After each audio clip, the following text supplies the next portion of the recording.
राजा परीक्षित कलयुग को 4 स्थान और एक स्वर्ण में 5 स्थान दिए।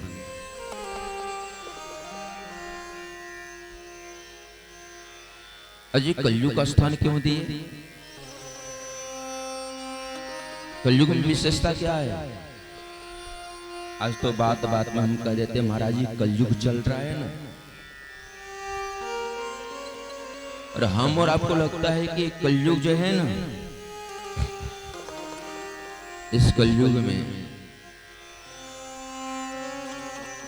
केवल पाप ही पाप होता है। परंतु मानसकार तो कहते हैं कलयुग समयुग आन नहीं, जो नरे करे विश्वास। कलयुग के समान और कोई महाराज युग है ही नहीं।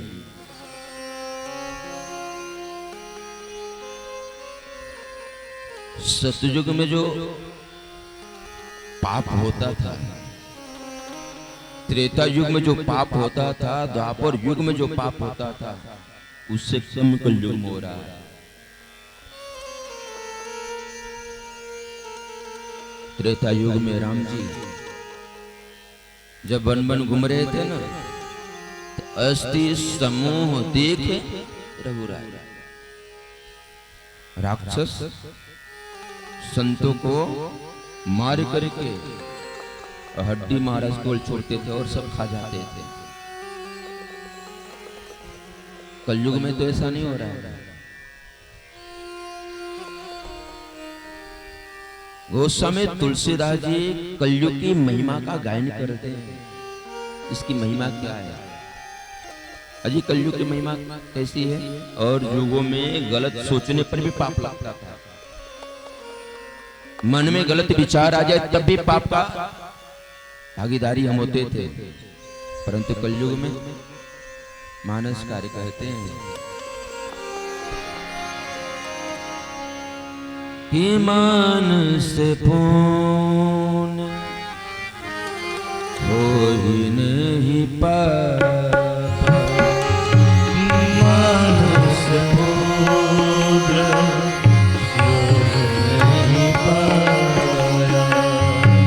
मानस पूर्ण होई नहीं पापा, मानस पूर्ण होई नहीं पापा। कल करे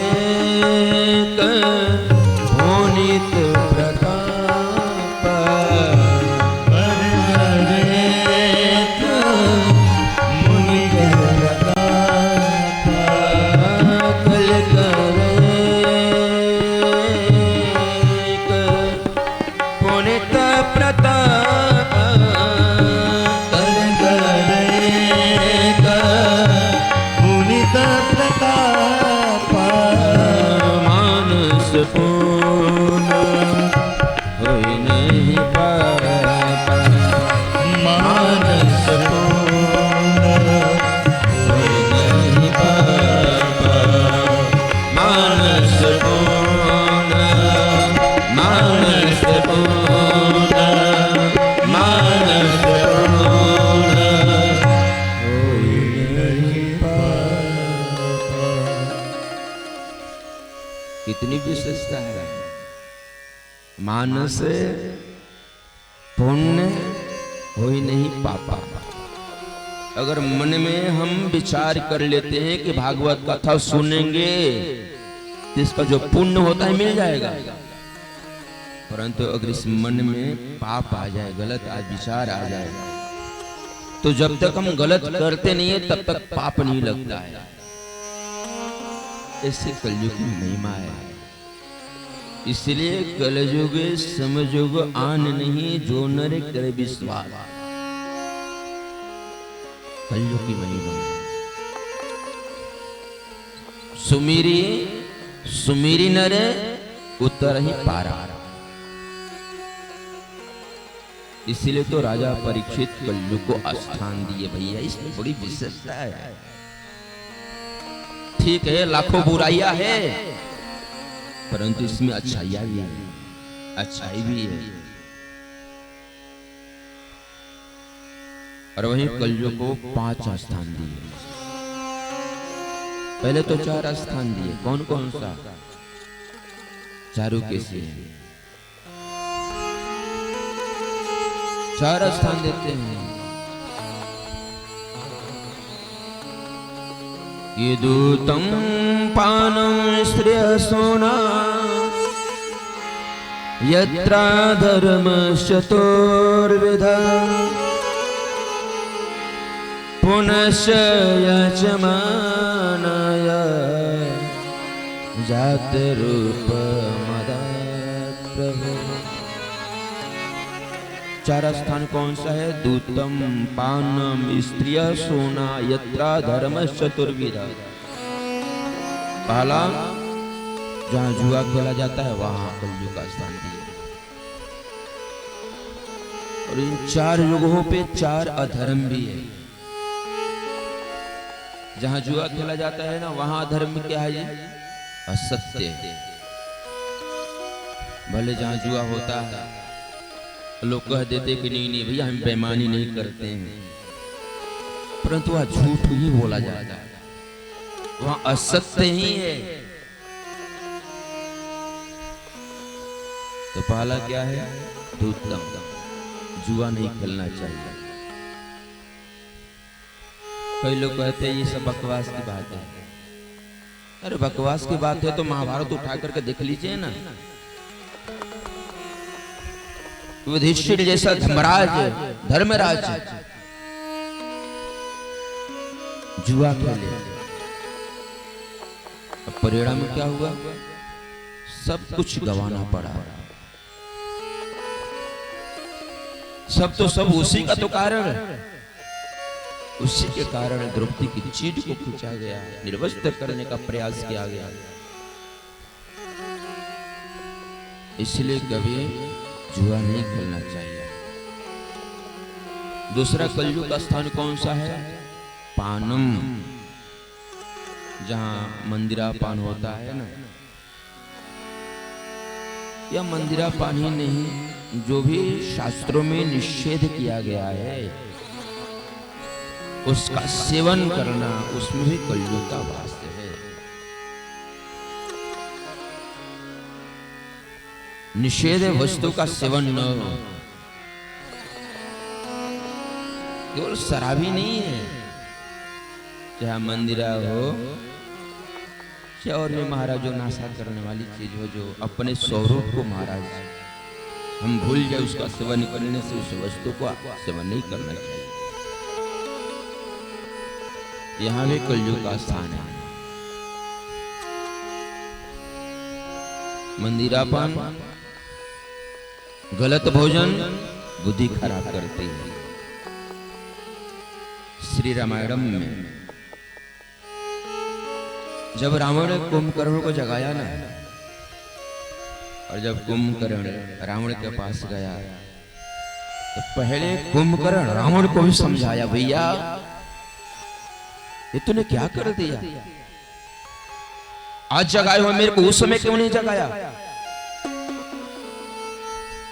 अरे आपको विचार होना चाहिए, सीता राम के लिए बनी है, सीता रावण के लिए नहीं बनी है। आपको मालूम नहीं है?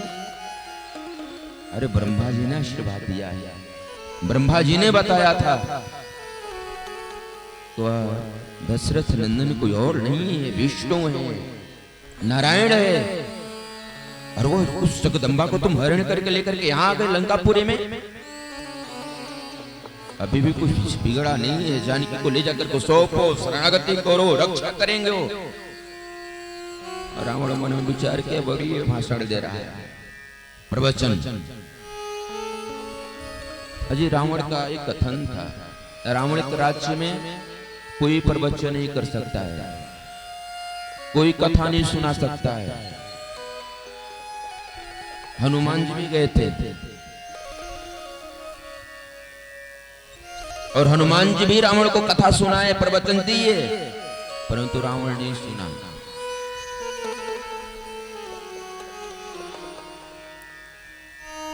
कुंभकर्ण उपदेश दे रहे थे, रावण का पहले इसको खूब खिलाओ पिलाओ।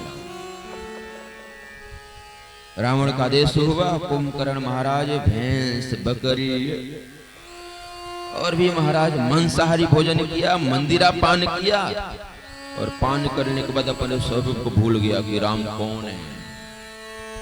अब तुम्हारा युद्ध में रंगभूमि में आया, बताओ राम कहाँ है, अभी हम मार डालेंगे उसको।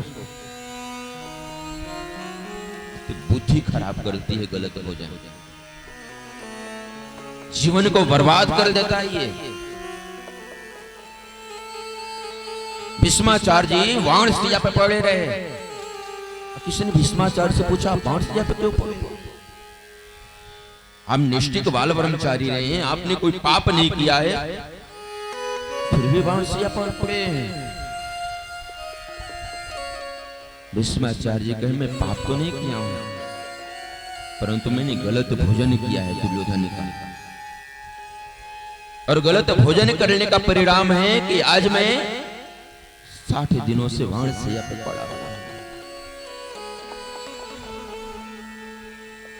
तो गलत भोजन का बड़ी भयंकर परिणाम होता है, परंतु आज के समय में तो लोग सबक से ले रहे हैं। कई लोग कहते हैं कि महाराज जी पीते होते नहीं है, दवाई के रूप में ले लेते हैं।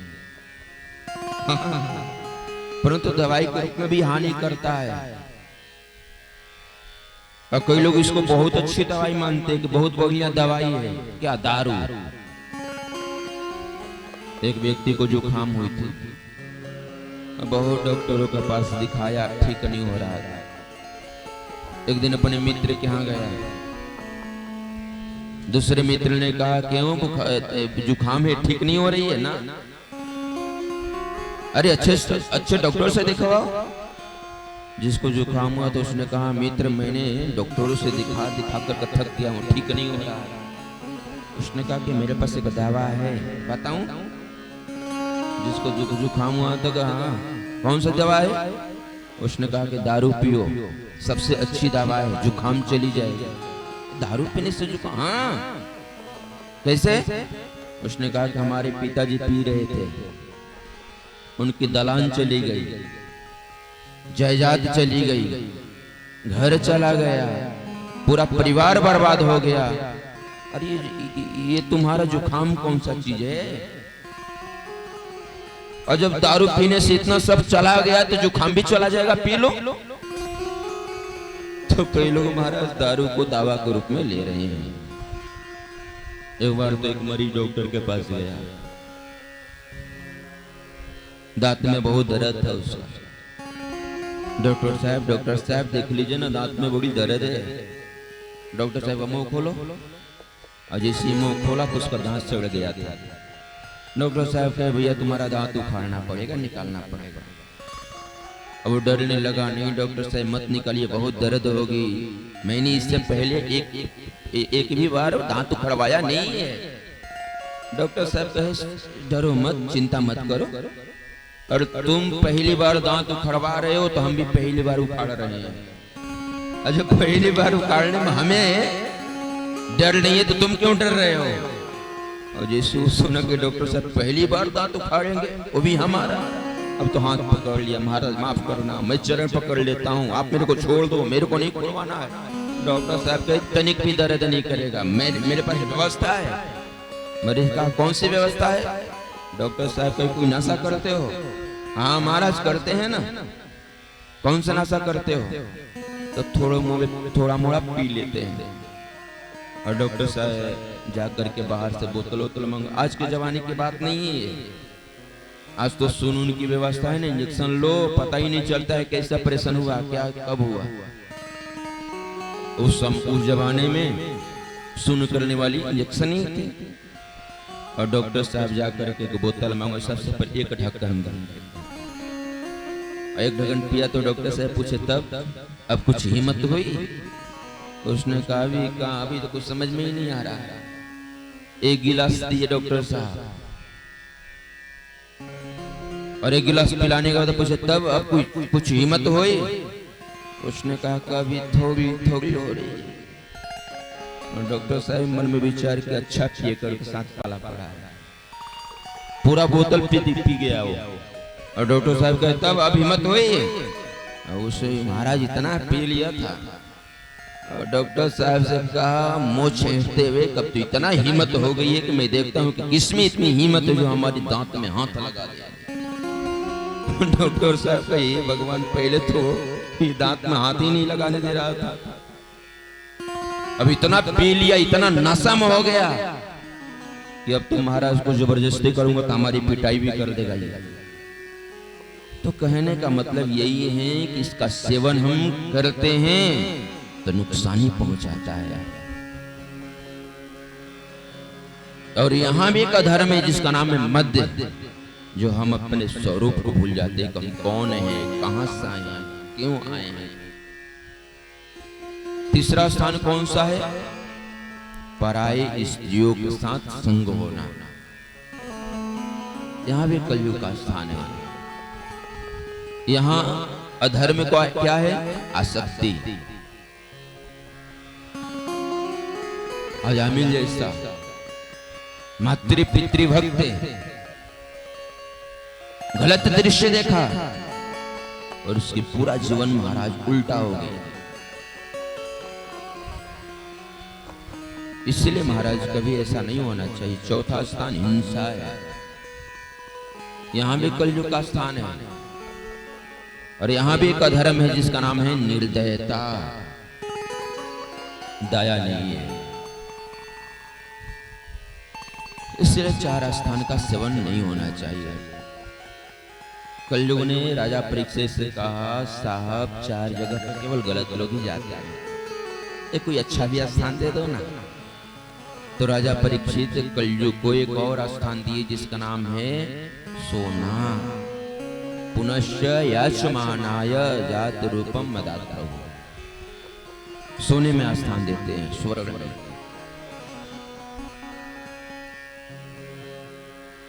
अजय कई लोग प्रश्न करते हैं, महाराज भगवान गीता में कहते हैं कि धातु नाम अस्मि कांचन, धातु में सोना मैं हूं। और जब धातुओं में सोना भगवान है फिर कलयुग का स्थान कैसे हुआ? अजय हम विचार करें, सोना भी दो प्रकार का होता है, आभूषण स्वर्ण, और सोना मतलब संपत्ति भी होता है, वो भी दो प्रकार का। एक अच्छाई द्वारा कमाया हुआ और दूसरा बेईमानी द्वारा कमाया हुआ। जो संपत्ति अच्छाई द्वारा कमाया हुआ है उसमें तो भगवान वास करते हैं। जो धन, जो संपत्ति हमने बेईमानी द्वारा इकट्ठा किया है उसमें कलयुग का स्थान है।